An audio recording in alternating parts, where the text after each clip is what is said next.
ఈ రోజు మనం దంత సమస్య కారణాలు ఏంటి వాటి గురించి మనం తెలుసుకుందాం. వన్ స్మాల్ రిమైండర్, ఏ పాయింట్ లో ఇన్ఫర్మేషన్ మీకు వాల్యుబుల్ గా అనిపిస్తే నా ఛానల్ తప్పకుండా సబ్స్క్రైబ్ చేసుకోండి, అలానే లైక్ చేయండి. అప్పుడు ఎక్కువ మందికి ఇన్ఫర్మేషన్ అనేది రీచ్ అవుతుంది. మీ ఫ్రెండ్స్ అండ్ ఫ్యామిలీ షేర్ చేయండి, వాళ్ళు హెల్తీ ఇన్ఫర్మేషన్ తెలుసుకుంటారు. ఇంకా లేట్ గా మన టాపిక్ లో వెళ్ళిపోదాం.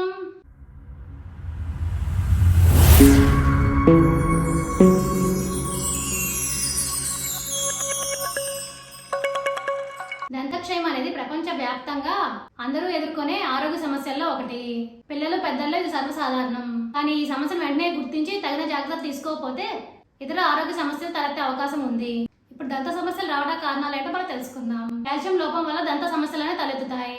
ఆహారంలో vitamin B, vitamin C, vitamin D లోపం వల్ల చిగుళ్ళు వాపు వంటి సమస్యలు వచ్చే అవకాశం ఉంది. అలాగే దంతాల్లో బ్యాక్టీరియా చేరడం వల్ల కూడా ఈ సమస్య అనేది ఎక్కువగా వస్తూ ఉంటుంది. చక్కెర, కూల్ డ్రింక్స్ ఎక్కువగా తాగే వారికి ఈ సమస్య ఎక్కువగా వస్తుంది. ఇప్పుడు దంత సమస్యలు రాకుండా ఎలాంటి జాగ్రత్తలు తీసుకోవాలో తెలుసుకుందాం. ప్రతిరోజు తప్పనిసరిగా ఉదయం సాయంత్రం బ్రష్ చేయాలి. చక్కెరతో కూడిన ఆహారాలను, పానీయాలను తీసుకోవడం తగ్గించాలి. ధూమపానానికి దూరంగా ఉండాలి. దంత సమస్య తీవ్రంగా ఉంటే వెంటనే డెంటిస్ట్ సంప్రదించడం మంచిది. ఇప్పుడు అర్థమైంది కానీ అందరికీ దంత సమస్యలు రావడానికి కారణాలు ఏమిటి, అలానే ఎలాంటి జాగ్రత్తలు తీసుకోవాలి అనేది. For more videos please like and subscribe my channel. Thank you for watching my video.